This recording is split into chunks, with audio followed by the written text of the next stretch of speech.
반갑습니다. 저는 인문학을 요리하는 남자, 인문학 셰프 세봄입니다. 자, 우리 앞선 논의를 한번 잠시 정리를 해보도록 하겠습니다. 자, 우리 피터 싱어는 인격체인가 인격체가 아닌가를 기준으로 하여 어떤 유정적 존재의 생명권을 부여할 것인가 그렇지 않을 것인가를 구분하지요. 그래서 어떤 유정적 존재가 인격체의 범주에 포함되면 그 유정적 존재는 생명권을 확보하게 됩니다.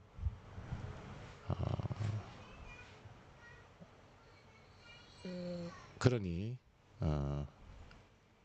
이 인격체의 범주에는 온전한 인간과 인간 아닌 동물이지만 인격성의 징표를 갖는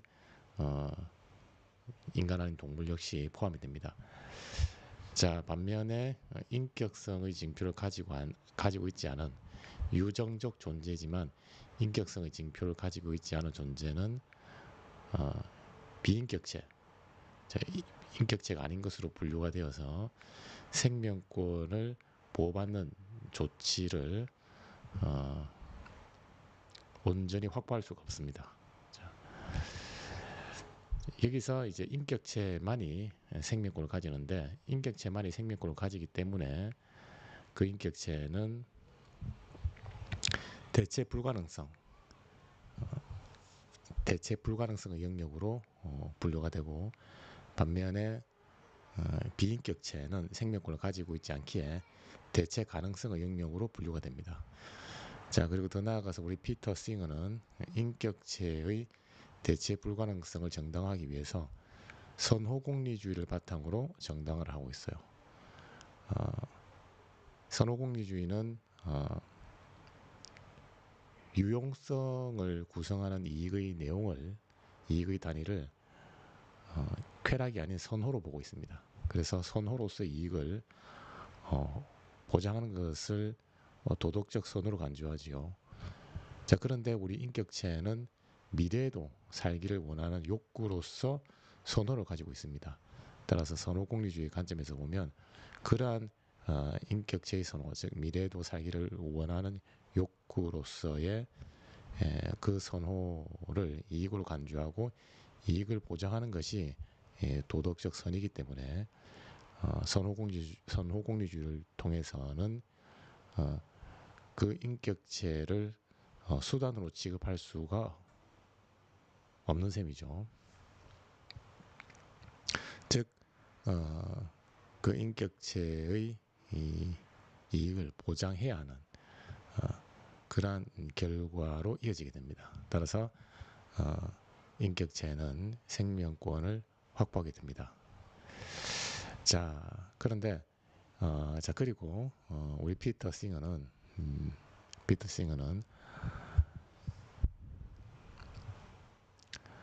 인격체가 아닌 즉 유정적 존재들 중에서 인격성의 징표를 가지고 있지 않은 비인격체에 대해서는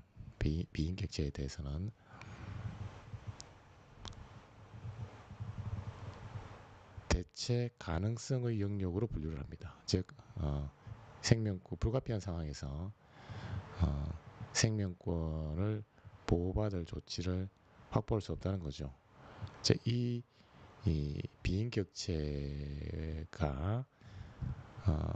생명권을 확보하지 못한다고 하는 이 자신의 이러한 견해를 피터 싱어는 쾌락공리주의를 통해서 정당화하려고 합니다. 그래서 지금부터는 쾌락공리주의를 통해서 비인격체의 대체 가능성을 정당화하려고 하는 우리 피터 싱어의 견해를 중심으로 한번 논의를 살펴보도록 하겠습니다. 자, 비인격체, 즉 자의식이 없는 유정적 존재의 대체 가능성은 이 쾌락공리주의를 통해서 정당화될 수 있습니다. 자의식이 없는 어떤 동물이 즐거운 삶을 살았고 고통 없이 그 동물의 생명을 중단시킬 수 있으며 그 동물을 죽여서 인간이 먹지 않는다면, 그 동물을 죽여서 인간이 먹지 않는다면 더 이상 그 동물의 종이 길러지지 않아 멸종된다고 가정합시다. 참고로 저는 굴, 홍합과 같은 조개류와 개나 바다가지와 같은 갑각류를 자의식이 없는 유정적 존재로 분류합니다. 이때 그 동물을 살생하는 것이 그렇지 않은 경우보다 유용성이 크지요. 자, 살생할 경우 그 동물은 고통을 겪지 않으면서 생명이 중단될 뿐만 아니라 그 동물이 살생당한 이후에도 그 동물의 종은 존재를 유지하여 즐거운 삶을 살게 됩니다. 반면 살생을 하지 않을 경우 그 동물은 멸종하여 그 동물이 살생당한 이후에 그 동물의 종이 누리는 즐거운 삶을 기대할 수 없지요. 결국 자의식이 없는 유정적 존재를 살생할 때 기대할 수 있는 유용성이 상대적으로 큰 셈이죠. 따라서 자의식이 없는 유정적 존재를 대체 가능성의 영역으로 분류하여 수단으로 이용하는 처치가 이것이 정당화될 수 있습니다. 자, 우리 피터 싱어는 인격체가 아닌 non-person, 즉 비인격체를 대체 가능성의 범주로 분류하는데 그렇게 대체 가능한 정당화 근거가 무엇이냐? 바로 피터 싱어는 쾌락공리주의를 통해서 정당화하려고 합니다. 자, 이 쾌락공리주의는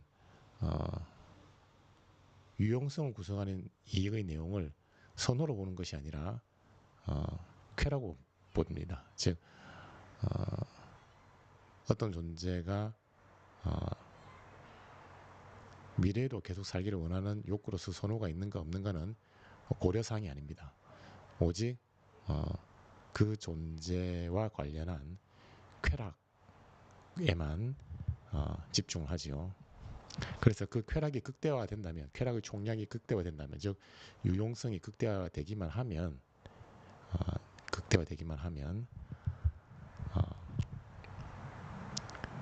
어떠한 조치를 취해서 예견할 수 있는 결과가 쾌락 극대화로 이어지기만 하면, 행복 극대화로 이어지기만 하면, 즉 유용성 극대화로 이어질 수만 있다면 그러한 조치는 허용이 됩니다. 자, 그런데 비인격체, 즉 자의식이 없지요. 자의식이 없는 비인격체는 어떠한 선호를 가지고 있지 않습니다. 따라서 비인격체와 관련한 이익을 계산할 때는 그 비인격체, 자의식이 없는 유정적 존재로서 비인격체가 어떠한 선호를 가지고 있느냐 없느냐를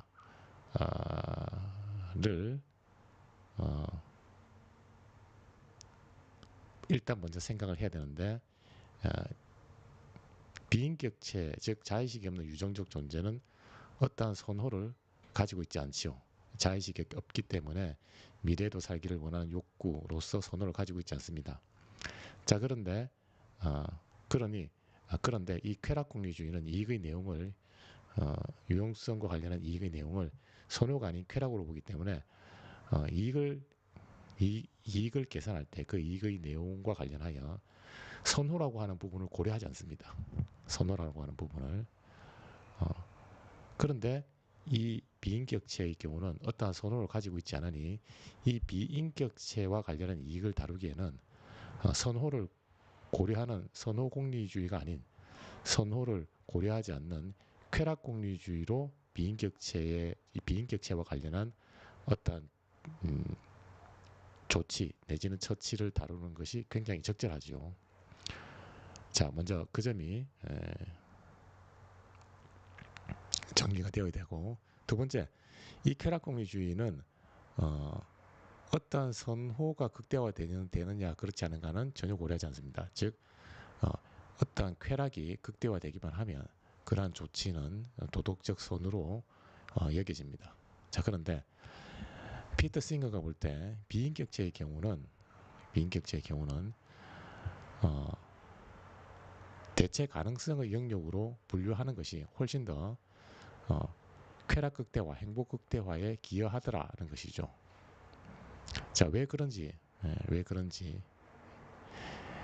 왜냐하면 비인격체를 대체 가능한 영역으로 둔다라고 하는 것은 그 비인격체에 대한 살생이 가능하다는 것이죠. 즉, 살생이 가능할 경우에 쾌락 극대화의 이 쾌락 극대화로 이어질 수 있다.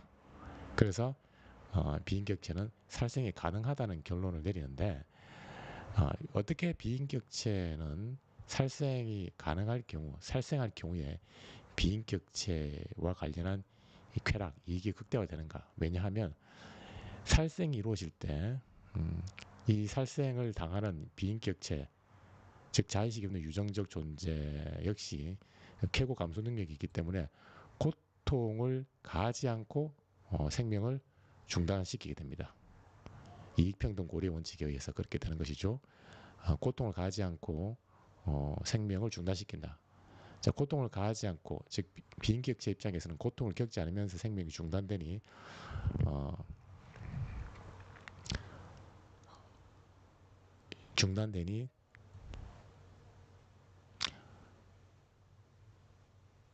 고통이 증가하는 그러한 비용을 치르지 않아도 됩니다.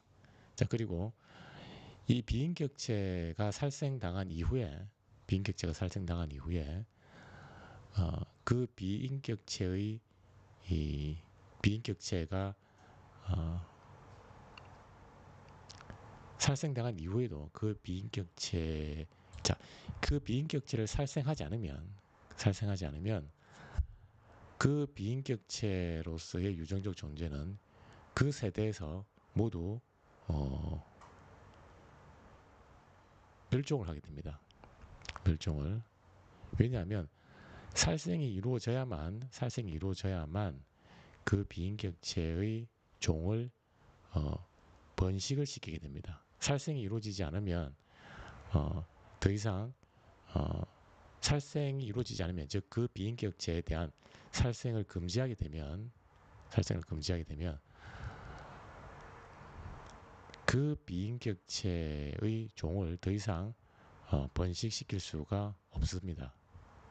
그런데 그 비인격체에 대한 살생을 허용하게 되면 지금 현재 있는 그 유정적 존재로서의 비인격체를 살생하는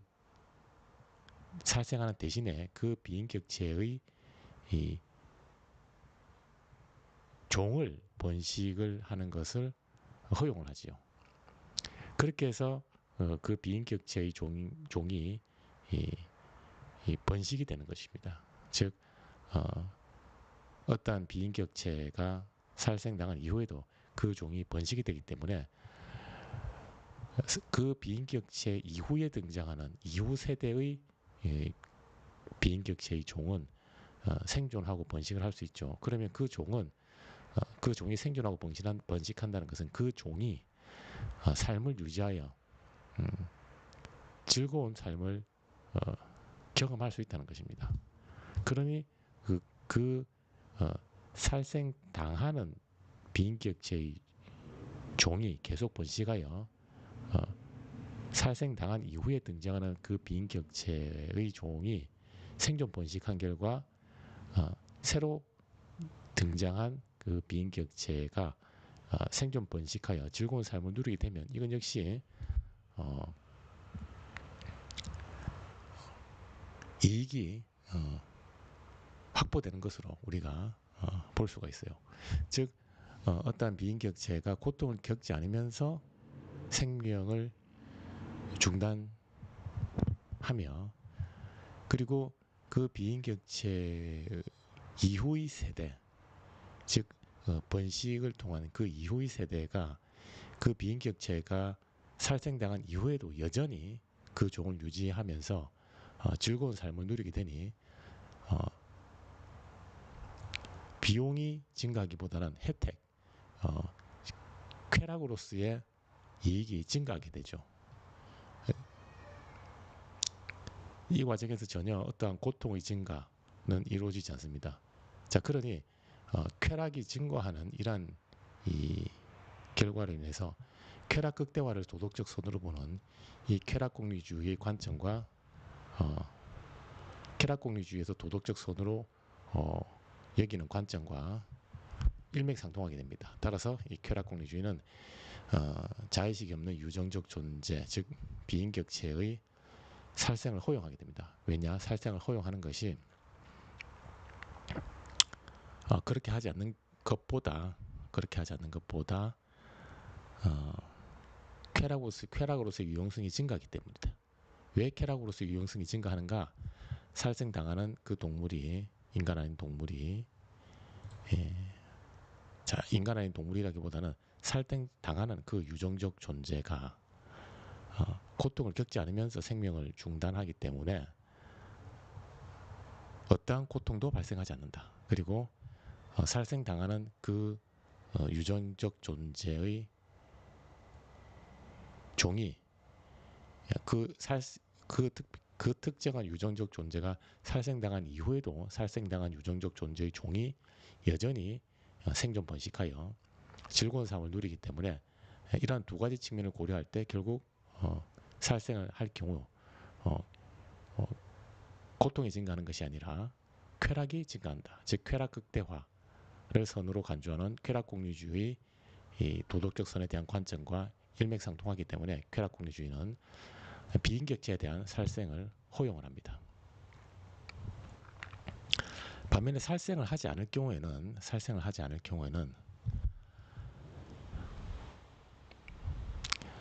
특정한 유정적 존재에 대한 살생을 하지 않으면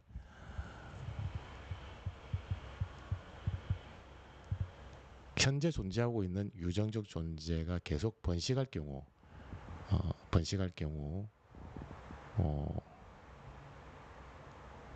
그 번식의 이 정도를 감당을 할 수 없기 때문에 자의식이 없는 유정적 존재의 번식은 더 이상 허용을 하지 않게 되겠죠.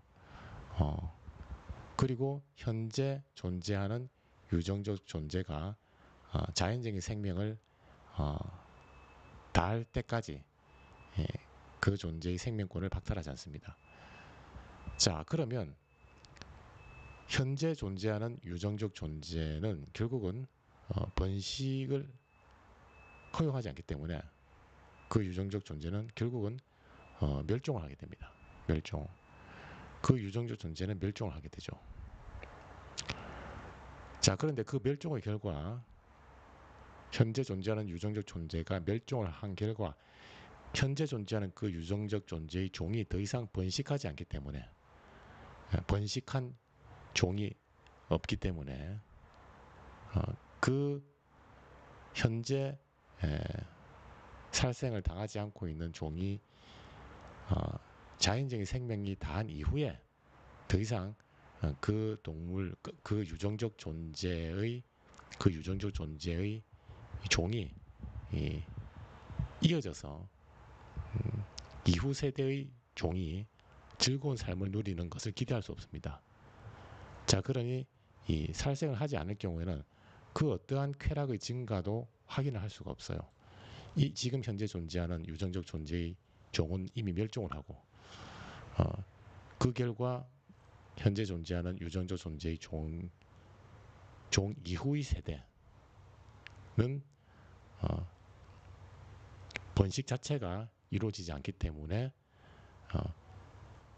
이후 세대가 번식하여 즐거운 삶을 누리는 것을 기대를 할 수 없죠. 즉 살생을 하지 않을 경우 그 어떠한 쾌락의 증가, 극대화도 기대할 수 없습니다. 따라서 살생을 하지 않는 경우보다 살생을 할 경우 기대할 수 있는 쾌락 극대화의 이 쾌락 극대화로 인해서 유용성이 증가하기 때문에 쾌락 극대화, 유용성의 증가를 쾌락으로서 유용성 증가를 쾌락으로서 유용성 극대화를 도덕적 선으로 간주하는 쾌락공리주의는 당연히 살생을 허용하게 됩니다.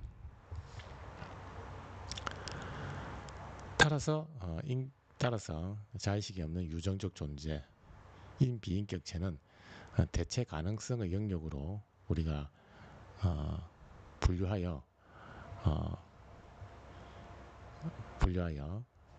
이후 세대의 번식과 이후 세대가 누릴 수 있는 즐거움을 확보하기 위한 수단으로 즉 도구적 가치로 취급될 수 있습니다. 자, 그래서 비인격체의 대체 가능성은 쾌락공유주의 관점에서 볼 때는 정당화된다, 이렇게 우리가 정리를 할 수 있습니다. 자, 이상의 논의를 고려할 때 결국 생명권의 근거는 인격체의 선호의 바탕을 두고 있으며 유정적 존재의 이익을 평등하게 고려하는, 즉 이익평등 고려의 원칙과 관련한 근거는 쾌고 감수 능력에 바탕을 두고 있는 셈이죠. 자, 그런데 인간 배아는 인격체도 아니며 쾌고 감수 능력을 지닌 유정적 존재도 아니기에 고통을 느낄 수 없습니다. 자, 그러니 치료용 배아 복제 연구를 통해 인간의 삶의 질을 높이는 연구는 아무런 문제가 없습니다. 단 치료용 배아 복제 연구는 배아의 신경계가 발달하여 고통을 느낄 가능성을 가지기 전 단계인 수정 후 14일 이전까지만 허용될 수 있습니다. 그리고 배아 복제 연구는 인간의 생명을 구하거나 치료법을 개발하여 건강을 증진시키려는 목적으로 제한되어야 합니다. 즉 단순한 호기심이나 과학적 호기심이나 비윤리적 사업의 이익을 위한 연구는 정당화될 수 없어요. 자, 우리가 지금까지 살펴본 논의는 인격체가 선호를 가지고 있다. 즉 자의식이 있는 존재는 미래에도 살기를 원하는 욕구로서 선호를 가지고 있기 때문에 선호공리주의를 통해서 비인격체의 대체 가능성은 부정된다. 즉 비인격체는 대체 불가능성의 영역으로 포함되어 생명권을 확보한다는 점. 자, 그리고 쾌고 감수 능력이 있는 유정적 존재이기만 하면 그 유정적 존재가 가지고 있는 이익, 즉 고통받지 않을 이익은 모두 평등하다. 자, 이러한 논의를 저희가 전개를 했습니다. 자, 이와 관련하여 유정적 존재이지만 인격성의 징표를 가지고 있지 않아 인격체로 분류되지 않는 유정적 존재는 생명권을 확보하지 못한다. 단 생명권을 가지고 있지 않은 비인격체로서 유정적 존재를 불가피하게 대체해야 되는 상황에 직면할 경우 생명권이 없기 때문에 대체할 수는 있다. 하지만 대체를 하더라도 그 유정적 존재가 고통을 받지 않을 이익을 보장해야 되기 때문에 고통을 겪지 않고 생명을 중단시킬 수 있는 조치를 취해야 된다. 자, 이렇게 우리가 내용을 정리했고요. 그리고 비인격체로서 유정적 존재가 고통을 받지 않고 고통을 경험하지 않고 생명이 중단되기만 한다면 그 생명이 중단되는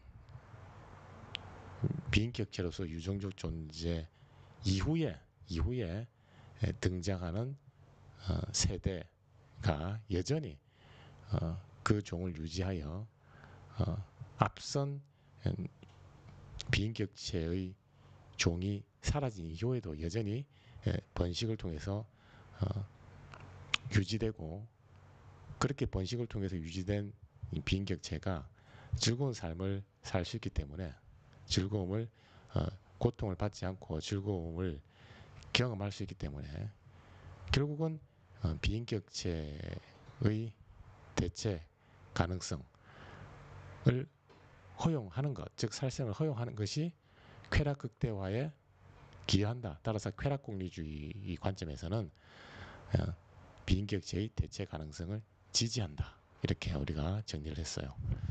자, 그래서 종합적으로 정리하자면 결국은 피터 싱어는 쾌락공리주의를 통해서 비인격체의 대체 가능성을 지지하고 선호공리주의를 통해서 인격체의 대체 불가능성을 지지하는, 정당화하는 그러한 방식으로 자신의 논리를 전개하고 있어요. 자, 이러한 논리를 종합적으로 고려하여 한 가지 케이스에 한번 적용을 해보도록 할게요. 인간 배아, 자, 휴먼 엠브리오, 인간 배아는 쾌고 감수 능력을 가지고 있지 않아요. 따라서 유정적 존재도 아니죠. 자, 그리고 이 인간 배아는 자의식도 가지고 있지 않습니다. 인격성의 징표로서 자의식을 가지고 있지 않으니 미래에도 살기를 원하는 욕구로서 선호가 없지요. 따라서 선호로서 이익을 보장해줄 필요도 없어요. 즉 대체 가능성의 영역으로 생명권을 온전히 확보할 수 없습니다. 자, 따라서 치료용 배아복제 연구는 이 피터 싱어의 관점에서는 얼마든지 허용이 되는 것입니다. 쾌고 감수 능력도 가지고 있지 않고 특히 더 중요한 인격체도 아니기에